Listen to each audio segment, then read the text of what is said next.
Hello everyone, welcome back to my new blog. আমি সুমন আর তোমরা দেখছো আমার ইউটিউব চ্যানেল ব্লগ ফাইলস। অবস্থা খুবই খারাপ। দেখতে পাচ্ছ গলায় চাদর জড়িয়ে আছে, অতটাও ঠান্ডা নেই, কিন্তু কাশি হচ্ছে মাঝে মধ্যে করে। অবস্থা খুবই খারাপ।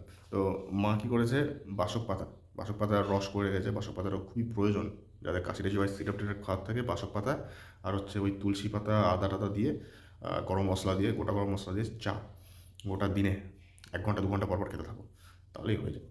তো চলো আমি খাই, আমার বিশাল গলার অবস্থা খারাপ আছে। কি রান্না করতেছ? এটা ওই বাসক পাতাগুলা গরম জল দিয়ে?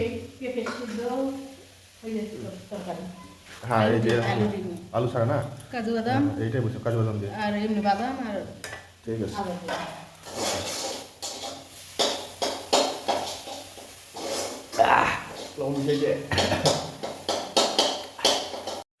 তো এবার চা নিয়ে বসে বললাম। এই যে সেই চা দেখতেই পাচ্ছ।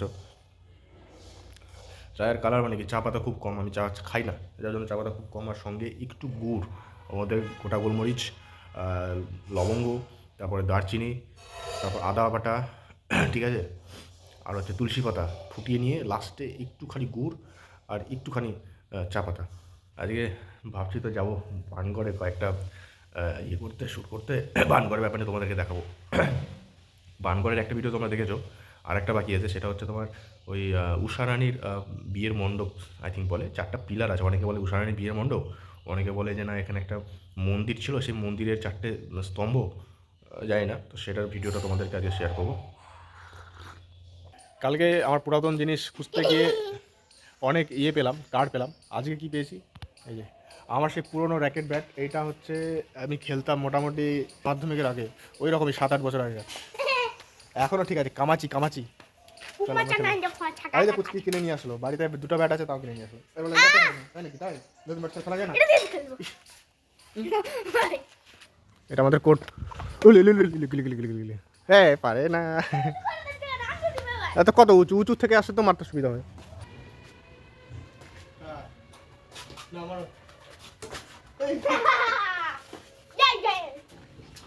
সো ফাইনালি আমি চলে এলাম বানগড়ে।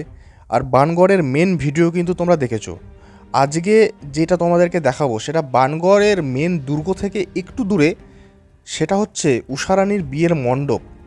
মানে কথিত রয়েছে এটা হচ্ছে একটা বিয়ের মণ্ডপ, আর এই 4টে হচ্ছে সেই মণ্ডপেরই পিলার। এই স্তম্ভগুলির বেশ একই রকম হলেও এমনভাবে খাঁজ কাটা রয়েছে, মানে খুব কম লোকই আছেন যারা 4টি স্তম্ভকে আলাদাভাবে কিন্তু মানে ভালো করে ধরতে পারবে আর 2 হাত দিয়ে। যদিও আমি সেটা ধরতে পেরেছি। লোকে বলে নাকি এটা খুব ভাগ্যশালীর প্রমাণ, তো আমি জানি না আমি খুব ভাগ্যবান কিনা। যাই হোক, মহাভারত পুরাণের বাণ পর্বে কথিত আছে যে শ্রীকৃষ্ণের পৌরপুত্র অনিরুদ্ধ, সে কিন্তু শ্রীকৃষ্ণের দূত হিসেবে বানরাজার কাছে এসেছিলেন, এবং এসেই বানরাজার সুন্দরী কন্যা মানে ঊষা রানীকে দেখে কিন্তু তার খুব পছন্দ হয়ে যায় এবং তাকে হরণও করেছিলেন, যার জন্য এখানে ঊষাহরণ রোডও আছে, এখনও রয়েছে, আর তোমরা চাইলে দেখতে পারো। আর একটা কথিত আছে সেই পুরাণেই যে এইখানে একটা মন্দির ছিল, আর সেই মন্দিরের এই 4টে স্তম্ভ, আর এই স্তম্ভগুলো মৌর্য যুগের নিদর্শন আর কি।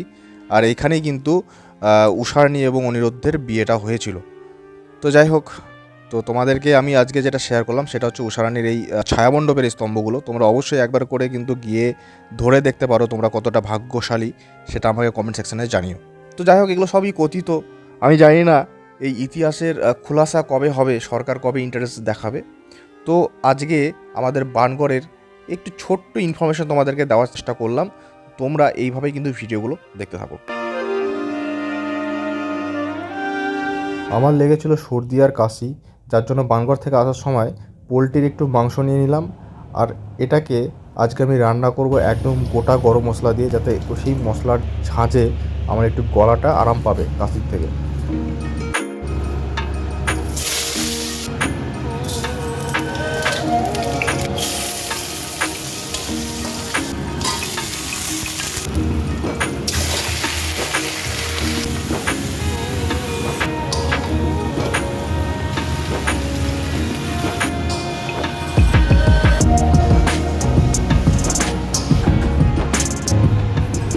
তো গোটা মশলা যতটা গলার পক্ষে ভালো, ততটা কিন্তু মুখের পক্ষে তিক্ত। মশলাগুলো খাওয়ার আগে একটা একটা করে বেছে আলাদা করে নিতে হবে। তো তো আমি মশলাগুলো বাছি আর তোমরা আমাকে করে দাও সাবস্ক্রাইব নেক্সট ভিডিও দেখার জন্য। চলো টাটা।